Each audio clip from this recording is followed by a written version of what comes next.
ఇచ్చిన హామీల అమలులో కూటమి ప్రభుత్వం విఫలమైందని వైసీపీ ప్రకాశం జిల్లా అధ్యక్షుడు బూచేపల్లి శివప్రసాద్ రెడ్డి విమర్శించారు. ఎన్నికల ఫలితాలు వెలువడ్డ జూన్ 4వ తేదీని వెన్నుపోటు దినంగా నిర్వహించాలని జగన్ పిలుపునిచ్చారన్నారు. ఎన్నికల ముందు బాబు షూరిటీ భవిష్యత్తుకు గ్యారెంటీ అంటూ ప్రజలను నమ్మించి చంద్రబాబు అధికారంలోకి వచ్చారని విమర్శించారు. అధికారంలోకి వచ్చి ఏడాది పూర్తి అయినా ఒక్క హామీ కూడా పూర్తిగా అమలు చేయలేదన్నారు. పవర్లోకి వచ్చిన ఏడాదిలోనే 1,55,000 కోట్ల రూపాయలకు పైగా అప్పులు చేశారని ఆరోపించారు. ప్రజలకు ఇచ్చిన హామీలు వెంటనే అమలు చేయకపోతే రాష్ట్ర వ్యాప్తంగా ఉద్యమాలు ఉధృతం చేస్తామని బూచేపల్లి హెచ్చరించారు. వాళ్ళ కూటమి వెన్నుపోటు కట్టగా 2 సంవత్సరాలైంది. చంద్రబాబు నాయుడు గారు ఎలక్షన్ల ముందు జగన్మోహన్ రెడ్డి గారు చాలా మంచి పథకాలు చేశారు. చేసిన పథకాలు కాకుండా కొత్త పథకాలు ఇంకా చాలా చేస్తాము, ముఖ్యంగా సూపర్ 6 ఇస్తామని చెప్పేసి, అంతకుముందు చంద్రబాబు నాయుడు గారు వేరు ఇప్పుడు వేరని చెప్పేసి ప్రజల్ని నానా రకాలుగా మభ్యపెట్టి, నేను చంద్రబాబు నాయుడు మారానో మరొక్కసారి నాకు అవకాశం అని చెప్పేసి రాష్ట్ర ప్రజలందరినీ మోసం చేసి ఎలక్షన్లు అయిన తర్వాత కూటమి ప్రభుత్వం అధికారంలోకి వచ్చి 2 ఏళ్లు అవుతున్న మేనిఫెస్టోలో ఇచ్చిన హామీలు నెరవేర్చలేదని మాజీ మంత్రి అంబటి రాంబాబు విమర్శించారు. సూపర్ 6 పేరుతో ప్రజలకు హామీలు ఇచ్చి ఇప్పుడు దబాయిస్తున్నారని మండిపడ్డారు. వాగ్దానాలు చేయడం, అధికారంలోకి రావడం, తర్వాత హామీలను తుంగలో తొక్కడం చంద్రబాబు నైజమని ఆరోపించారు. ప్రభుత్వ వైఫల్యాలను ప్రశ్నిస్తున్న వైసీపీపై గొడ్డలి పార్టీ, పలుగు పార్టీ అంటూ విమర్శలు చేయడం తప్ప రాష్ట్ర భవిష్యత్తు గురించి ఆలోచన లేదన్నారు. జూన్ 4 నుంచి 12 వరకు వైసీపీ పిలుపు మేరకు పెద్ద ఎత్తున నిరసనలు నిర్వహిస్తామని అంబటి తెలిపారు. బుధవారం నుంచి అన్ని నియోజకవర్గాల్లో చంద్రబాబు వెన్నుపోటు పుస్తకాలు విడుదల చేస్తామని రాంబాబు తెలిపారు. పరిపాలన ప్రారంభించి 9వ తారీఖుకి 2 సంవత్సరాలు చంద్రబాబు నాయుడు గారు మేనిఫెస్టోలో వివరంగా ఇచ్చినటువంటి వాగ్దానాలను ఏది పరిపూర్ణంగా పూర్తి చేయలేదు. 2 సంవత్సరాలు కూడా అదేమంటే సూపర్ 6 అయిపోయింది అని దబాయించే కార్యక్రమం చేస్తున్నారు. ఇలాంటి పరిపాలన బహుశా భారతదేశంలో ఎక్కడా లేదు. ఏపీ డిప్యూటీ సీఎం జనసేన అధినేత పవన్ కళ్యాణ్పై సోషల్ మీడియాలో వస్తున్న నిరాధార ప్రసారాలను అరికట్టాలని RTC Eluru zonal chairman Reddy Appalanaidu demand చేశారు. తెలంగాణలో జనసేన పార్టీ ఎదుగుదలను చూసి ఓర్వలేక కాంగ్రెస్ నాయకులు తప్పుడు ప్రచారం చేస్తున్నారని మండిపడ్డారు. మంత్రి పొన్నం ప్రభాకర్ చేసిన వ్యాఖ్యలను అప్పలనాయుడు ఖండించారు. తెలంగాణలో మీటింగ్ పెట్టాలంటే తెలంగాణ వాడే కావాలా, ఆంధ్ర వాళ్ళు తెలంగాణకు రావద్దనడానికి మీరెవరని ప్రశ్నించారు. తెలంగాణలో జనసేన పాగా వేస్తే తమ కుర్చీలు కదులుతాయని కాంగ్రెస్ నేతలు భయపడుతున్నారని అప్పలనాయుడు ఎద్దేవా చేశారు. తెలంగాణలో 4 లక్షల మంది జనసేన క్రియాశీల సభ్యులుగా జాయిన్ అవటం, ఈ రోజున ఇతర పార్టీలకి వారవలైనటువంటి పరిస్థితిలో పవన్ కళ్యాణ్ గారు ఎక్కడ మా రాష్ట్రంలో వచ్చి ఆయన పార్టీ బలపడుతుందో అనేటువంటి ఒక కుట్రపూరితమైనటువంటి ఆలోచనతో ఈ రోజున తెలంగాణ, మన ఉమ్మడి తెలుగు రాష్ట్రాలైనటువంటి తెలంగాణ రాష్ట్రం నుంచి ప్రొఫెసర్ నాగేశ్వరరావు గారిని అడ్డు పెట్టుకొని ఏదైతే జోబు దొంగలు అడ్డు పెట్టుకుంటారు, ఇంకొకరిని అడ్డు పెట్టుకొని జోబులు కొడుతుంటారు, అట్లాగా ఈ రోజున కాంగ్రెస్ పార్టీ తెలంగాణలో అధికారంలో ఉండి ముఖ్యమంత్రి రేవంత్ రెడ్డి గారు మొన్న వారి ఎమ్మెల్యేలతో మాట్లాడిచ్చారు పవన్ కళ్యాణ్ గారి మీద, మేము అక్కడ 5,000 ఎకరాలు ఇస్తాం, ఇక్కడే రాజధాని కట్టుకోండి అని కేవలం ఒక ఎమ్మెల్యే చేతులు ఉంటుంది 5,000 ఎకరాలు ఇవ్వడానికి. అలాగే మందులు శామ్యుల్ గారు మాట్లాడారు. నేను ఆ రోజే మన ప్రెస్ మీట్లో చెప్పాను, చివరి గింజ వరకు ధాన్యం కొనుగోలు చేస్తామని తెలంగాణ ప్రభుత్వ వైపు ఆది శ్రీనివాస్ తెలిపారు. రాజన్న సిరిసిల్ల జిల్లాలో వరి ధాన్యం కొనుగోలుపై శ్రీనివాస్ మీడియాతో మాట్లాడారు. రైతులు పండించిన ప్రతి గింజను మద్దతు ధరకే కొనుగోలు చేస్తామన్నారు. జిల్లాలో ఇప్పటికే 2,75,000 మెట్రిక్ టన్నుల ధాన్యం సేకరించినట్లు తెలిపారు. గత సీజన్ కంటే అధికంగా ధాన్యం కొనుగోలు జరుగుతోందన్నారు. అకాల వర్షాలతో తడిసిన ధాన్యం కూడా ప్రభుత్వం కొంటోందని పేర్కొన్నారు. కొనుగోలు కేంద్రాల వద్ద ఇబ్బందులు లేకుండా 48 గంటల్లోపే రైతులకు చెల్లింపులు చేస్తున్నట్టు ఆది శ్రీనివాస్ తెలిపారు. బీజేపీ నేతలు రైతులపై కపట ప్రేమ చూపిస్తూ కల్లాల బాట పట్టడం సరికాదన్నారు. వ్యవసాయ మోటార్లకు మీటర్లు పెట్టే ప్రసక్తే లేదని ఆది శ్రీనివాస్ స్పష్టం చేశారు. పండించినటువంటి వరి ధాన్యాన్ని ప్రభుత్వం మద్దతు ధరకే కొనుగోలు చేసేటువంటి క్రమంలో నిన్నటి రోజు వరకు 2,75,000 మెట్రిక్ టన్నుల వరి ధాన్యాన్ని జిల్లా యంత్రాంగం కలెక్టర్ గారి ఆధ్వర్యంలో, అడిషనల్ కలెక్టర్ ఆధ్వర్యంలో, సివిల్ సప్లైస్ సంబంధించినటువంటి మార్కెట్కి సంబంధించినటువంటి ఆల్ ఎంఆర్ఓస్ అందరు అధికారులు సమిష్టి కృషితోటి కొనుగోలు చేయడం జరిగింది. గత రబీ సీజన్లో చూస్తే 2,69,000 మెట్రిక్ టన్నులు వరి ధాన్యం దిగుబడి రాబడి కొనుగోలు కూడా పూర్తి చేసుకున్నాం. ఈరోజు 2,75,000 మెట్రిక్ టన్నులు నిన్నటి వరకు కొనుగోలు చేసి గోదాములకు తీసుకొని వచ్చి రైస్ మిల్లులు తీసుకొని వచ్చిన ఇంకా ధాన్యం కొనుగోలు కేంద్రాలు ఉన్నటువంటి వరి ధాన్యం లెక్కలు చూస్తే మరో 35,000 మెట్రిక్ టన్నులు రావడానికి అవకాశం ఉందని చెప్పని అధికారులు చెప్తా ఉన్నారు. రైతులు పండించినటువంటి వరి ధాన్యాన్ని ప్రభుత్వం మద్దతు ధరకే కొనుగోలు చేసేటువంటి క్రమంలో నిన్నటి రోజు వరకు 2,75,000 మెట్రిక్ టన్నుల వరి ధాన్యాన్ని జిల్లా యంత్రాంగం కలెక్టర్ గారి ఆధ్వర్యంలో, అడిషనల్ కలెక్టర్ ఆధ్వర్యంలో, సివిల్ సప్లైస్ సంబంధించినటువంటి మార్కెట్కి సంబంధించినటువంటి ఆల్ ఎంఆర్ఓస్ అందరు అధికారులు సమిష్టి కృషితోటి కొనుగోలు చేయడం జరిగింది. గత రబీ సీజన్లో చూస్తే 2,69,000 మెట్రిక్ టన్నులు వరి ధాన్యం దిగుబడి రాబడి కొనుగోలు కూడా పూర్తి చేసుకున్నాం. ఈరోజు 2,75,000 మెట్రిక్ టన్నులు నిన్నటి వరకు కొనుగోలు చేసి గోదాములకు తీసుకొని వచ్చి రైస్ మిల్లులు తీసుకొని వచ్చిన ఇంకా ధాన్యం కొనుగోలు కేంద్రాలు ఉన్నటువంటి వరి ధాన్యం లెక్కలు చూస్తే తెలంగాణ రాష్ట్రంలో అభివృద్ధి సంక్షేమ పథకాలు అర్హులైన ప్రతి ఒక్కరికి అందుతాయన్నారు ప్రభుత్వ సలహాదారు షబ్బీర్ అలీ. పేద, బడుగు, బలహీన వర్గాల అభ్యున్నతికి కాంగ్రెస్ ప్రభుత్వం కృషి చేస్తోందన్నారు. ఆదిలాబాద్ కలెక్టరేట్ ఆవరణలో జరిగిన 12వ తెలంగాణ రాష్ట్ర అవతరణ దినోత్సవ వేడుకలలో ముఖ్య అతిథిగా ఆయన మాట్లాడారు. జాతీయ పతాకాన్ని ఆయన ఆవిష్కరించి జెండా వందనం చేశారు. అనంతరం పోలీసుల గౌరవ వందనం స్వీకరించారు. అంతకుముందు అమరవీరుల స్తూపం వద్ద నివాళులర్పించారు. ప్రజలకు ప్రభుత్వం అమలు చేస్తున్న సంక్షేమ పథకాలను ఆయన ఎకరవు పెట్టారు. వివిధ శాఖలలో విశిష్ట సేవలను అందించిన వారికి షబ్బీర్ అలీ అవార్డులు ప్రదానం చేశారు.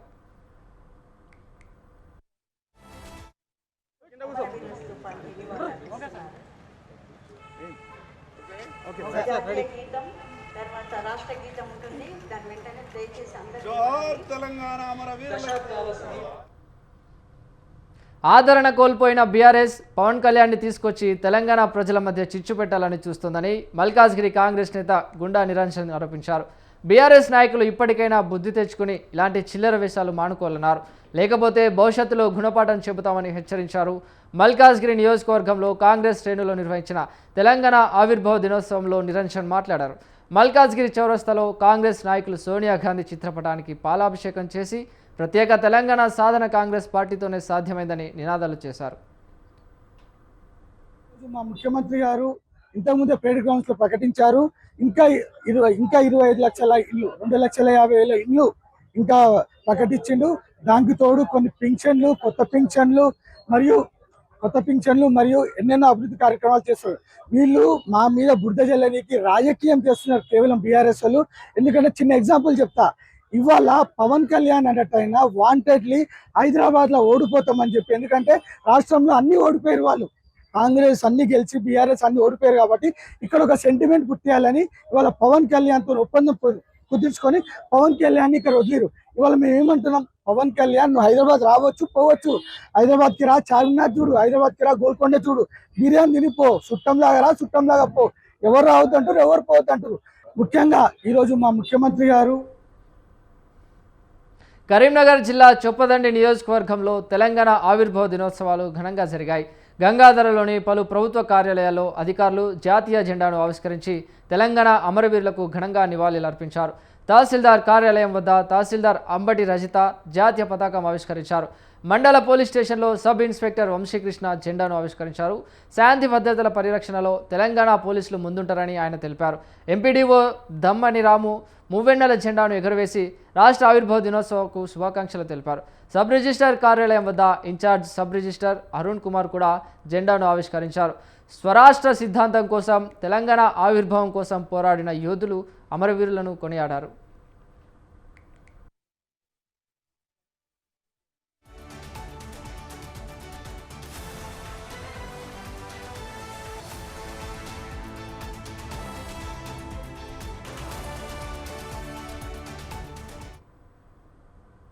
తెలంగాణ ఆవిర్భావ దినోత్సవాలను పెద్దపల్లి జిల్లా గోదావరి ఖనిలో బీఆర్ఎస్ శ్రేణులు ఘనంగా నిర్వహించారు. మాజీ ఎమ్మెల్యే కోరుకంటి చందర్ పార్టీ ఆఫీసులో జాతీయ జెండాను ఆవిష్కరించి ప్రజలకు శుభాకాంక్షలు తెలిపారు. ప్రత్యేక రాష్ట్రం కోసం ఆత్మ బలిదానం చేసుకున్న వారిని ఆయన స్మరించుకున్నారు. ప్రత్యేక రాష్ట్రం కోసం కేసీఆర్ చావు నోట్లో తలపెట్టి పోరాడారని చందర్ గుర్తు చేశారు. తెలంగాణను దేశంలో అగ్రగామిగా నిలిపిన ఘనత కేసీఆర్దే అన్నారు. 1200 మంది ప్రాణత్యాగంతో ఏర్పడిన తెలంగాణ కాంగ్రెస్ పాలనలో తిరోగమనం చెందుతుందని ఆవేదన వ్యక్తం చేశారు. కేసీఆర్ను సీఎంను చేసేదాకా కార్యకర్తలు క్షేత్రస్థాయిలో కృషి చేయాలని చందర్ దిశానిర్దేశం చేశారు. ప్రజల ఆకాంక్ష తెలంగాణ రాష్ట్రం. ఈ తెలంగాణ రాష్ట్ర సాధనలో ఎంతో మంది ఆత్మ బలిదానాలకు లాఠీలకు తూటాలకు బలి అయినారు. తెలంగాణ రాష్ట్ర సాధన కోసం తెలంగాణ వచ్చుడా కేసీఆర్ చచ్చుడా, తెలంగాణ జయయాత్ర కేసీఆర్ గారు శివయాత్ర అనేటువంటి నినాదాన్ని అందిపుచ్చుకున్నటువంటి సందర్భంలో తెలంగాణ ప్రజలందరూ కూడా ఒక్కతాటి పైకి వచ్చి పార్టీల ఖచ్చితంగా జెండాల ఖచ్చితంగా పోరాటాలలో పాల్గొని కేసీఆర్ గారి నాయకత్వంలో తెలంగాణ రాష్ట్రం సిద్ధిస్తుందనేటువంటి విశ్వాసం కొద్దీ అందరం కూడా తెలంగాణ ఉద్యమంలో పాల్గొన్నాం. తెలంగాణ రాష్ట్రం పోరాడి సాధించుకున్న తెలంగాణలో బీఆర్ఎస్ ప్రభుత్వం అభివృద్ధి సంక్షేమ కార్యక్రమాలు నిర్వహించిందన్నారు మాజీ ఎమ్మెల్యే పెద్ది సుదర్శన్ రెడ్డి. ప్రస్తుతం తెలంగాణ వ్యతిరేక శక్తుల రాష్ట్రాన్ని పరిపాలిస్తున్నాయని విమర్శించారు. వరంగల్ జిల్లా నర్సంపేటలో బీఆర్ఎస్ ఆధ్వర్యంలో అమరవీరుల స్తూపం వద్ద ఆవిర్భావ వేడుకలలో పెద్ది పాల్గొన్నారు.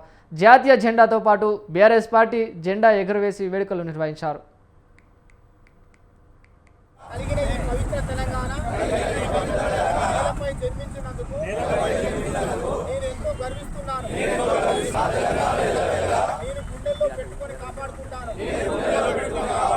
కేసీఆర్ గారి నాయకత్వంలో సాధించుకున్న తెలంగాణ దశాబ్ద కాలంలోనే సమగ్రాభివృద్ధి సంక్షేమాలతో సస్యశ్యామలంగా వర్ధిల్లింది. అధికారంలోకి వచ్చిన నయవంచక పాలనలో మన రైతాంగం.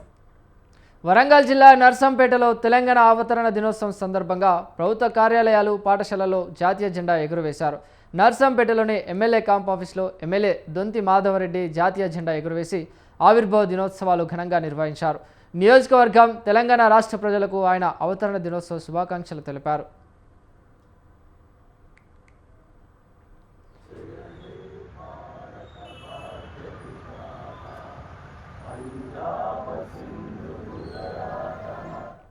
జగిత్యాలలోని బీజేపీ ఆఫీసులో తెలంగాణ రాష్ట్ర ఆవిర్భావ దినోత్సవాలు ఘనంగా నిర్వహించారు. ఉద్యమకారుల త్యాగాలు బలిదానాల వల్లే తెలంగాణ రాష్ట్రం వచ్చిందని భోగా శ్రావణి అన్నారు. రాష్ట్ర తొలి ముఖ్యమంత్రి కేసీఆర్ 10 ఏళ్ల పాలనలో ప్రజా సంక్షేమాన్ని విస్మరించారని ఆమె విమర్శించారు. లక్షల కోట్ల రూపాయల అప్పులు చేశారని అన్నారు. ఇప్పుడు అధికారంలో ఉన్న కాంగ్రెస్ కూడా గత ప్రభుత్వం బాటలోనే నడుస్తుందని ఆరోపించారు. తెలంగాణ బిల్లుకు పార్లమెంటులో బీజేపీ మద్దతు ఇవ్వడం వల్లే ప్రత్యేక రాష్ట్రం సాధ్యమైందన్నారు శ్రావణి. ఆంధ్రప్రదేశ్ పునర్వ్యవస్థీకరణ బిల్లుకు ప్రతిపక్ష నాయకురాలిగా సుష్మా స్వరాజ్ బలమైన మద్దతు ఇచ్చారని గుర్తు చేశారు. అభివృద్ధి, పారదర్శక పాలన, ప్రజా సంక్షేమమే BJP లక్ష్యమన్నారు Bhoga Shravani.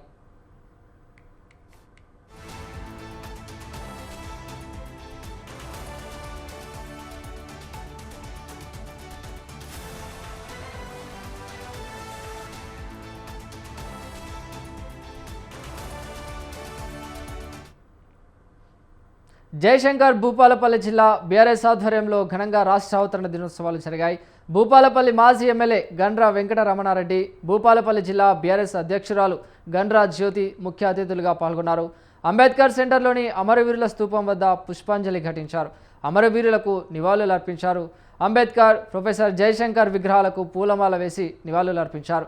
BRS party జిల్లా ఆఫీసులో జాతీయ జెండా, బీఆర్ఎస్ జెండాలు ఆవిష్కరించి జాతీయ గీతం ఆలపించారు. బీఆర్ఎస్ తరపున తెలంగాణ ప్రజలకు రాష్ట్ర అవతరణ దినోత్సవ శుభాకాంక్షలు కూడా తెలియజేశారు.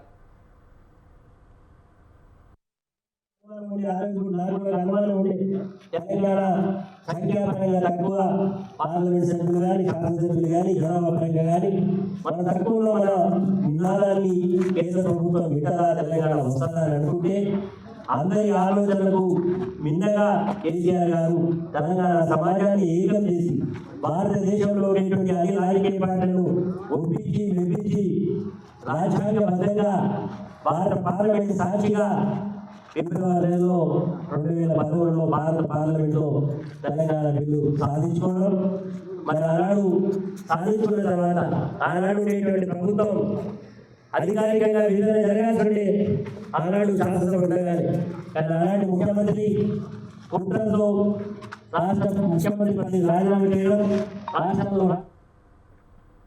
తెలంగాణ ఆవిర్భావ దినోత్సవం సందర్భంగా చెన్నూరు నియోజకవర్గంలో అన్ని ప్రభుత్వ ఆఫీసులలో జాతీయ పతాకాన్ని ఆవిష్కరించారు. చెన్నూరులోని జూనియర్ సివిల్ కోర్టు ఆవరణంలో జడ్జి రవి జాతీయ పతాకాన్ని ఆవిష్కరించారు. చెన్నూరులోని పోలీస్ స్టేషన్, తహసీల్దార్, మున్సిపల్, మండల కార్యాలయాలలో కూడా జాతీయ పతాకాన్ని ఆవిష్కరించారు. జాతీయ గీతం ఆలపించి రాష్ట్ర ఆవిర్భావ వేడుకలు జరిపారు. స్కూల్ పిల్లలకు పెన్నులు, నోట్బుక్లు కూడా పంపిణీ చేశారు. ప్రత్యేక తెలంగాణ రాష్ట్రం 13వ సంవత్సరంలోకి అడుగు పెడుతున్న సందర్భంగా వివిధ పార్టీ కార్యాలయాల వద్ద వేడుకలు నిర్వహించారు. తెలంగాణ రాష్ట్ర ఆవిర్భావ శుభాకాంక్షలు ఇక్కడ వచ్చిన వాళ్ళందరికీ. మరియు ఈ సమయం కోసం ఎందరో కష్టపడితే కానీ ఈ తెలంగాణ అనేది ఫార్మేషన్ కాలేదు. దీనికోసం 1969 నుంచి అవిశ్రాంతంగా ఎందరో మహానుభావులు వాళ్ళ ప్రాణాలకు అన్నిటికీ తెగించి కొట్లాడితే ఈరోజు వచ్చినటువంటి తెలంగాణను మనం ఎంతో ఘనంగా జరుపుకుంటున్నాం. కామారెడ్డి జిల్లా పిట్లంలో బీఆర్ఎస్ ఆఫీస్ వద్ద తెలంగాణ ఆవిర్భావ దినం సందర్భంగా జెండా ఎగరేశారు. పిట్లం మండల కార్యదర్శి రహమతుల్లా జెండాను ఆవిష్కరించారు. ఇలాంటి జెండాలను మరెన్నో సంవత్సరాలు ఎగురవేయాలని కోరారు. ఈ కార్యక్రమంలో వెంకటరామిరెడ్డి, మాజీ జెడ్పీటీసీ శ్రీనివాస్ రెడ్డి, ప్రతాప్ రెడ్డి, జొన్న శ్రీనివాస్ రెడ్డి, కార్యకర్తలు, నాయకులు పాల్గొన్నారు.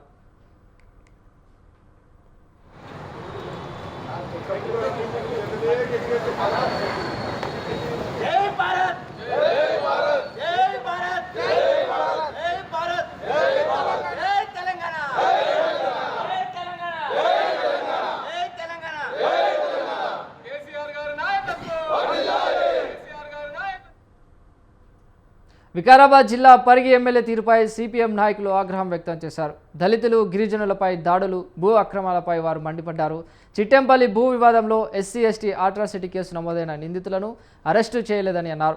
పైగా రాజీ పడాలంటూ చండ్ గోముల్, ఎస్ఐ భరత్ రెడ్డి బాధితులపై ఒత్తిడి తెస్తున్నారని సిపిఎం నేత వెంకటయ్య ఆరోపించారు. ఈ వ్యవహారంలో పరిగి ఎమ్మెల్యే రామ్మోహన్ రెడ్డి నిందితులకు మద్దతుగా నిలుస్తున్నారని ఆయన ఆరోపించారు. బాధిత గిరిజన యువకుడికి వ్యతిరేకంగా కేంద్ర మంత్రికి లేఖ రాయడంపై దళిత, గిరిజన వర్గాలు తీవ్ర ఆగ్రహం వ్యక్తం చేస్తున్నాయి. దీనిపై ఉన్నతాధికారులు నిష్పక్షపాత విచారణ జరపాలని, లేదంటే ఎస్పీ ఆఫీసు ముట్టడిస్తామని హెచ్చరించారు. ఈ మధ్యకాలంలో దళితులపై దాడులు అగ్రకుల పెత్తందారులు విపరీతంగా చేస్తున్నటువంటి సందర్భంలో చాలామంది దళితులు దాడులకు గురయ్యారు. వాళ్ళు పోలీస్ స్టేషన్ పోతే సరైనటువంటి న్యాయం జరగలేదు. కనీసం ఎవరైతే దాడి చేసిండ్రో వాళ్ళపైన కనీసం ఎస్సీ/ఎస్టీ కేసు కాదు, ఐపీసీ కేసు కూడా చేయడం లేదు. ఇక్కడ ప్రధాన కారణము పోలీసు అధికారులు అడిగితే మాకు ఎమ్మెల్యే ఒత్తిడి చేస్తున్నాడు అనే ఒక సాకుతోని వీళ్ళు తప్పించుకుంటున్నటువంటి ప్రయత్నము పరిగి నియోజకవర్గంలో జరుగుతుంది. నియోజకవర్గంలో ఈ మధ్యకాలంలో దళితులపై దాడులు మంచిర్యాల జిల్లా జన్నారం విద్యుత్ అధికారుల తీరు చర్చనీయాంశమైంది. విద్యుత్ సరఫరాలలో అలసత్వం వహిస్తూ ప్రజలను ఇబ్బంది పెడుతున్నారనే ఆరోపణలు నిత్యం వస్తున్నాయి. అయినప్పటికీ అధికారులలో ఎలాంటి చలనం లేదని స్థానికులు విచారణ వ్యక్తం చేశారు. విద్యుత్ సమస్య తీర్చాలంటూ వినతి పత్రం ఇచ్చేందుకు బీఆర్ఎస్ నాయకులకు వెళ్ళినప్పుడు సబ్ స్టేషన్లలో ఒక్క అధికారి కూడా లేకపోవడం గమనార్హం. తెలంగాణ వ్యాప్తంగా రాష్ట్ర అవతరణ సంబరాలు జరుపుకుంటుంటే ఉదయం 9:30 వరకు జెండా ఆవిష్కరించలేదు. ఉన్నతాధికారులను ప్రశ్నిస్తే 10 గంటలకు జెండా ఆవిష్కరించి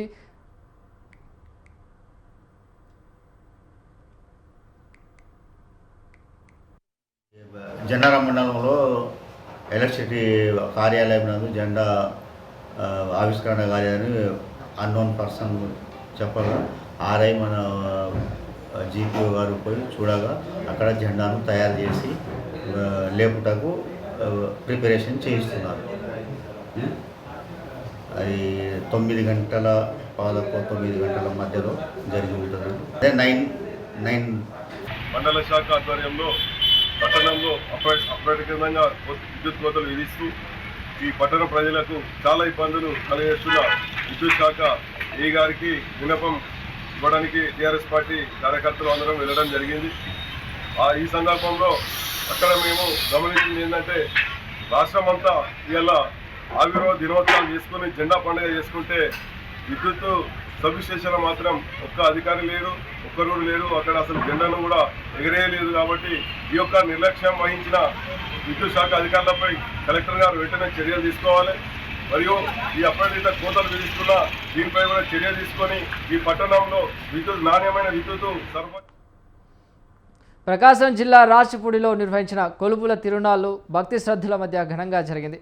ప్రత్యేక ఆచరణ సంప్రదాయాలకు ప్రతీకగా నిలిచే ఈ ఉత్సవంలో మహిళలు పురుషుల వేషంలో, పురుషులు మహిళల వేషంలో పాల్గొన్నారు. రాచపూడిలో అనాదిగా వస్తున్న సాంప్రదాయం ప్రకారం భక్తులు పాప వేషాలు ధరించి అంకమ్మ తల్లిని ప్రార్థించారు. ఇలా చేస్తే కోరికలు నెరవేరుతాయని, అమ్మవారి అనుగ్రహం లభిస్తుందని కొలుపుల కమిటీ సభ్యులు తెలిపారు. రంగురంగుల వేషాలు, డప్పుల మూతలు, టపాసుల సందడితో గ్రామం పండుగ వాతావరణాన్ని సంతరించుకుంది. భక్తులు నృత్యాలు చూస్తూ ఊరేగింపులో పాల్గొన్నారు. అంకమ్మ తల్లి దర్శనం కోసం పెద్ద సంఖ్యలో భక్తులు తరలివచ్చారు.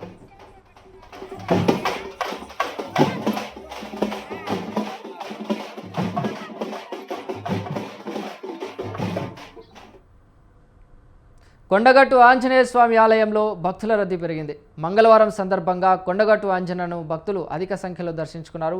తెల్లవారుజామున కోనేరులో పుణ్యస్నానాలు చేసిన భక్తులు స్వామివారిని దర్శించుకుని మొక్కులు చెల్లించుకున్నారు. క్షేత్రపాలకుడు బేతాళ స్వామిని కూడా దర్శించుకున్నారు.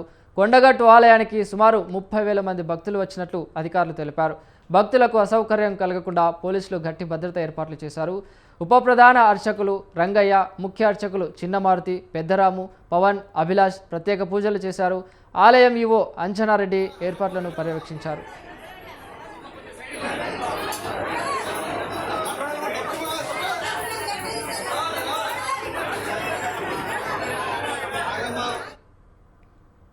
ఇవి లోకల్ న్యూస్. కీప్ వాచింగ్ స్వతంత్ర.